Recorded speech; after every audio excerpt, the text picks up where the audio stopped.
Hi friends, ಇವತ್ತಿನ ವ್ಲಾಗನ್ನು start ಮಾಡ್ತಾ ಇದ್ದೀನಿ. ಇದು ಪ್ರಾಗ್ಯಂದು ಬರ್ಡೇ 30, ಇದು 29ಗೆ ನಾನು ವಿಡಿಯೋ ಮಾಡಿರೋದು. ಪ್ರಾಗ್ಯ ನೋಡ್ತಾ ಇರ್ಬೋದು, ಮುಖಕ್ಕೆ ಕಡಲೆ ಹಿಟ್ಟು ಮತ್ತು ಹಾಲಿದು ಪ್ಯಾಕ್ ಹಾಕ್ಕೊಂಡು ಇದ್ದಾಳೆ. 12 ಗಂಟೆ ಆಯಿತು. ಅವಳಿಗೆ ನಾನು ಇವಾಗ ವಿಶ್ ಮಾಡ್ತಾ ಇದ್ದೀನಿ. ಅವಳು ಸುಮ್ಮನೆ ಮಲ್ಕೊಂಡು ಹಾಗೆ ಮಾಡ್ತಾಯಿದ್ಲು, ಇನ್ನೂ ಮಲಗಿರಲಿಲ್ಲ. ನೆಕ್ಸ್ಟ್ ಡೇ ನಾವು ದೇವಸ್ಥಾನಕ್ಕೆ ಬಂದಿದ್ವಿ, ಗಣಪತಿ ದೇವಸ್ಥಾನಕ್ಕೆ. ಇಲ್ಲಿ ಉರ್ವ ಹತ್ತಿರ ಇರುವುದು, ಉರ್ವ ಸ್ಟೋರ್ ಹತ್ತಿರ ಇರುವ ಗಣಪತಿ ದೇವಸ್ಥಾನಕ್ಕೆ ಪೂಜೆ ಮಾಡಿಸ್ಕೊಂಡು ಹೋಗೋಕ್ಕೆ ನಾನು ಮತ್ತು ಪ್ರಾಗ್ಯ ಬಂದಿದ್ದೀವಿ.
ಇಲ್ಲಿ ಪ್ರಾಗ್ಯಗೆ ಬಾಯಾರಿಕೆ ಆಗ್ತಾಯಿದೆ ಅಂತ ಹೇಳಿದ್ಲು, ಹಾಗಾಗಿ ನೀರು ಕುಡಿಯೋಣ ಅಂತ ಬಂದಿದ್ದೀವಿ. ಮತ್ತು ಅಲ್ಲಿ ಗಣಪತಿ ದೇವರಿಗೆ ಮಹಾ ಮಂಗಳಾರತಿ ಕೂಡ ಆಯಿತು. ನಾವು ಬರುವಾಗ 12:30 ಆಗಿತ್ತು.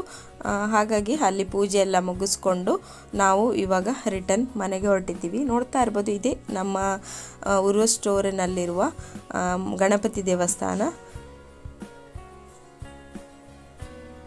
ಅಲ್ಲಿಂದ ನಾವಿವಾಗ ಹೊರಟು ಹೋಗ್ತಾ ಇದ್ದೀವಿ. ಸ್ವಲ್ಪ ಮಾರ್ಕೆಟಲ್ಲಿ ಹೂವೆಲ್ಲ ಬೇಕಿತ್ತು ನನಗೆ, ದೇವರ ಪೂಜೆಗೆ ಹೂವೆಲ್ಲ ತಕ್ಕೊಳ್ಳುವ ಅಂತ ಇಲ್ಲಿ ಬಂದಿದ್ದೀವಿ. ಇವಾಗ ಹೂವು ತಗೊಂಡು ನಾವು ಮನೆಗೆ ಹೊರಟಿದ್ದೀವಿ. ಓಕೆ, ದೇವಸ್ಥಾನಕ್ಕೆ ಹೋಗಿದ್ವಿ. ಪ್ರಾಗ್ಯನ್ ಬರ್ಡೇ ಅಲ್ಲ, ಹಾಗಾಗಿ ಮತ್ತೆ ಏನಂದರೆ ದೇವಸ್ಥಾನಕ್ಕೆ ಹೋಗಿ ಬಂದ್ವಿ. ಇನ್ನೂ ಡೆಕೋರೇಷನ್ ಎಲ್ಲ ಆಗಬೇಕು, ಅಡಿಗೆ ಆಗಬೇಕು, ಎಲ್ಲನೂ ಉಂಟು. ಸಿಂಪಲ್ ಆಗಿ ಮಾಡೋದು, ಎಲ್ಲವನ್ನು ನಿಮ್ಮ ಜೊತೆ ಶೇರ್ ಮಾಡ್ತೀನಿ. ಹಾಗೆ ಪಪ್ಪನ ಜೊತೆ ದೇವಸ್ಥಾನಕ್ಕೆ ಹೋಗ್ಬಾ ಅಂದರೆ ಅವಳು ಹೋಗಲಿಲ್ಲ, ಹಾಗಾಗಿ ನಾನೇ ಕರ್ಕೊಂಡು ಹೋಗಿ ಬಂದೆ. ಇನ್ನು ಅಡಿಗೆ ಸಹ ಆಗಬೇಕು, ಮತ್ತು ಡೆಕೋರೇಷನ್ ಕೂಡ ಆಗಬೇಕು. ಸಿಂಪಲ್ ಆಗಿ ಮಾಡೋದು, ಯಾರಿಗೇನು ಕರೀತಾ ಇಲ್ಲ, ಸಿಂಪಲ್ ಆಗಿ ಮಾಡೋದು ಅಷ್ಟೇ ಈ ಸಲ. ಈಗ ದೇವಸ್ಥಾನಕ್ಕೆ ಹೋಗಿ ಬಂದ್ವಿ, ಸುಸ್ತಾಗಿದೆ. ಇನ್ನು ಅಡಿಗೆ ಎಲ್ಲ ಮಾಡಿ ಮತ್ತು ಡೆಕೋರೇಷನ್ ಎಲ್ಲ ಮಾಡುವಾಗ ನಿಮಗೆ ತೋರಿಸ್ತೀನಿ ನಾನು ಹೇಗೆ ಮಾಡಿದೆ ಅಂತ. ಓಕೆ, ಇವಾಗ ರಸಮ್ ಮಾಡ್ಕೊಳ್ತಾ ಇದ್ದೀನಿ. ರಸಮ್ ಮತ್ತೆ ಒಂದು ಪಲ್ಯ ಮಾಡ್ತೀನಿ, ಮತ್ತೆ ಪಾಯಸ ನಾನೇ ಮಾಡ್ತೀನಿ. ನೋಡಿ, ಇದಕ್ಕೆ ಇವಾಗ ನಾನೇ ಮಸಾಲ ಪ್ರಿಪೇರ್ ಮಾಡ್ಕೊಳ್ತಾ ಇದ್ದೀನಿ. ಅದಕ್ಕೋಸ್ಕರ ಮೆಣಸು ಏನು ಇದೆಲ್ಲ ಇದೆ ಎಲ್ಲ ರುಬ್ಕೊಂಡಿದ್ದೀನಿ. ನೋಡಿ, ಟೊಮೆಟೊ ಸಾರು ರೆಡಿ ಆಯಿತು. ಇನ್ನು ನೆಕ್ಸ್ಟ್ ಊಟ ಮಾಡಿಕೊಂಡು ನೆಕ್ಸ್ಟ್ ಪಾಯಸ ಮಾಡಬೇಕು. ಇದು ಸಂಜೆಗೆ ಸೇರಿಸಿ ಮಾಡಿದ್ದೀನಿ ಟೊಮೆಟೊ ಸಾರು. ನೋಡಿ, ಸಿಂಪಲ್ ಆಗಿ ನಾನೇ ಮಸಾಲ ಪ್ರಿಪೇರ್ ಮಾಡಿಕೊಂಡು ಮಾಡಿರೋದು. ಓಕೆ, ಮತ್ತೆ ಇನ್ನು ಊಟ ಮಾಡಿ ನಾನು ನಿಮಗೆ ಸಿಗ್ತೀನಿ. ಆಲ್ರೆಡಿ ಇವಾಗ ಲೇಟ್ ಆಗಿದೆ, ಹಸಿವೆ ಆಗ್ತಾ ಉಂಟು. ಇವಾಗ ನಾನು ಪಾಯಸ ಮಾಡ್ತಾ ಇದ್ದೀನಿ. ಟೊಮೆಟೊ ಸಾರು ಮಾಡಿ ಇಟ್ಟಿದ್ದೀನಿ. ಈಗ ಪಾಯಸಕ್ಕೆ 1 ಲೀಟರ್ ಹಾಲು ತಗೊಂಡಿದ್ದೀನಿ. ಮತ್ತೆ ಗೋಧಿ ಕಡಿ ಪಾಯಸ ಮಾಡ್ತಾ ಇದ್ದೀನಿ. ಗೋಧಿ ಕಡಿ ಪಾಯಸಕ್ಕೆ ಇಲ್ಲಿ ಗೋಧಿ ಕಡಿಯನ್ನ ಬೇಯಿಸಿ ಇಟ್ಕೊಂಡಿದ್ದೀನಿ ಕುಕ್ಕರಲ್ಲಿ. ಈಗ ಒಂದು ಪಾತ್ರೆ ತಗೊಂಡಿದ್ದೀನಿ. ಫಸ್ಟ್ ಹಾಲನ್ನು ಕಾಯಿಸ್ಕೋಬೇಕು. ಕಾಯಿಸ್ಕೊಂಡ್ಬಿಟ್ಟು ನಾನು ಪಾಯಸ ಮಾಡ್ತೀನಿ. ಮತ್ತೆ ಏನಂದ್ರೆ ಚಿಕನ್ ಏನು ಸಾರೆಲ್ಲ ನನ್ನ ಹಸ್ಬೆಂಡ್ ಹೋಟೆಲಿಂದ ಮಾಡ್ಕೊಂಡು ತರ್ತಾರೆ. ಸಿಂಪಲ್ ಆಗಿ ಮಾಡ್ತಿರೋದು. ಪ್ರಿಯ ಸಿಸ್ಟರ್ಗೆ ನಾನು ಹೇಳಲಿಲ್ಲ, ಯಾಕಂದ್ರೆ ಅವರಿಲ್ಲ, ಹಾಗಾಗಿ ಅವರು ಬರ್ಲಿಕ್ಕಾಗಲ್ಲ. ಹಾಗಾಗಿ ಅಂಕಲ್ ಆಂಟಿಗೆ ಹೇಳಿದ್ದೀನಿ ಬರ್ಲಿಕ್ಕೆ. ಪ್ರಿಯ ಸಿಸ್ಟರು ಸೂರತ್ಗೆ ಹೋಗಿರೋದ್ರಿಂದ ಅವರು ಬರಕ್ಕಾಗಲ್ಲ. ಮತ್ತೆ ನನ್ನ ಹಸ್ಬೆಂಡ್ ಅಕ್ಕ ಬರ್ತಾರೆ, ಮತ್ತೆ ಇನ್ನು ನಮ್ಮ ಓನರ್ ಮನೆಯವರು ಅಷ್ಟೇ, ಇನ್ನು ಯಾರಿಲ್ಲ. ನಾವೇ ಇಷ್ಟು ಜನ. ಸಿಂಪಲ್ ಆಗಿ ಮಾಡುದು ಈ ಸಲ, ಗ್ರ್ಯಾಂಡ್ ಆಗಿ ಅಂತ ಮಾಡುದಿಲ್ಲ. ಓಕೆ, ಈಗ ನಾನು ಫಸ್ಟ್ ಪಾಯಸ ಮಾಡ್ತೀನಿ.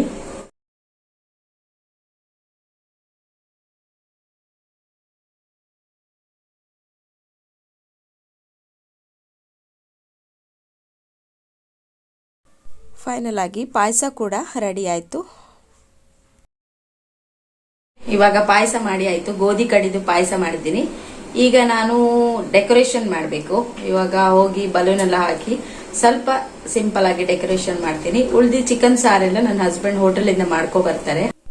ಇವಾಗ ಬಲೂನ್ ಡೆಕೋರೇಷನ್ ಮಾಡೋಕ್ಕೆ ಬಲೂನ್ಸ್ ಎಲ್ಲ ರೆಡಿ ಮಾಡ್ಕೊಳ್ತಾ ಇದ್ದೀನಿ ನಾನು.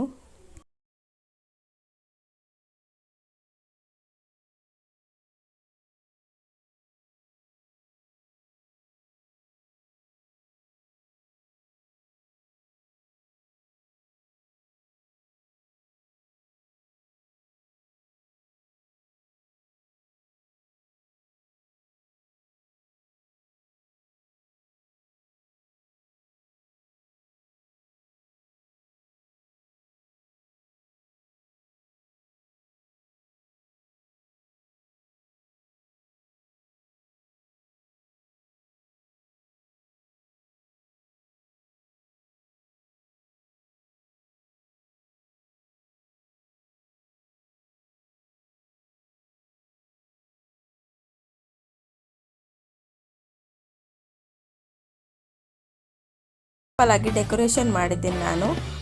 ಬಲೂನ್ಸ್ ಎಲ್ಲ ಹಾಕಿಬಿಟ್ಟು ಮಕ್ಕಳಿಗೆ ಅಷ್ಟೇ ಅಲ್ವಾ, ಬಲೂನು ಮತ್ತು ಕೇಕು, ಗಿಫ್ಟ್ ಇಷ್ಟಿದ್ರೆ ಅವರದ್ದು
ನನ್ನ ಹಸ್ಬೆಂಡ್ ಬರಲಿಲ್ಲ, ಇನ್ನು ಕಾಯ್ತಾ ಇದ್ದೀವಿ. ಡೆಕೋರೇಷನ್ ಎಲ್ಲ ಮಾಡಿ ಆಯಿತು, ನಿನ್ನ ಹಸ್ಬೆಂಡ್ ಬರಬೇಕು, ಅದಕ್ಕೋಸ್ಕರ ಕಾಯ್ತಾ ಇದ್ದೀವಿ.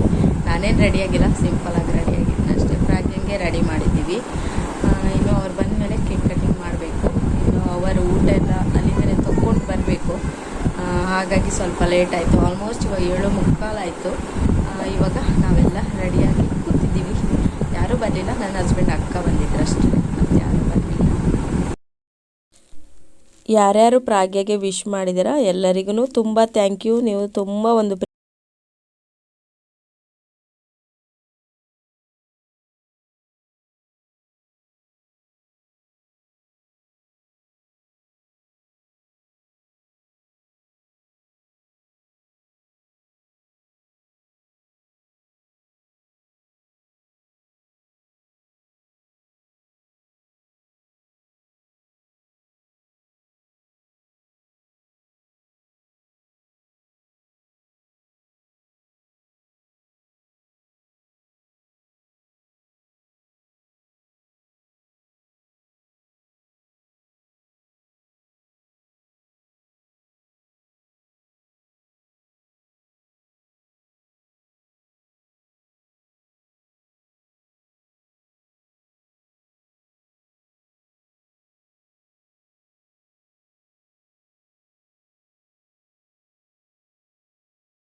ಜಾಸ್ತಿ ವಿಡಿಯೋ ಮಾಡೋಕ್ಕಾಗಿಲ್ಲ.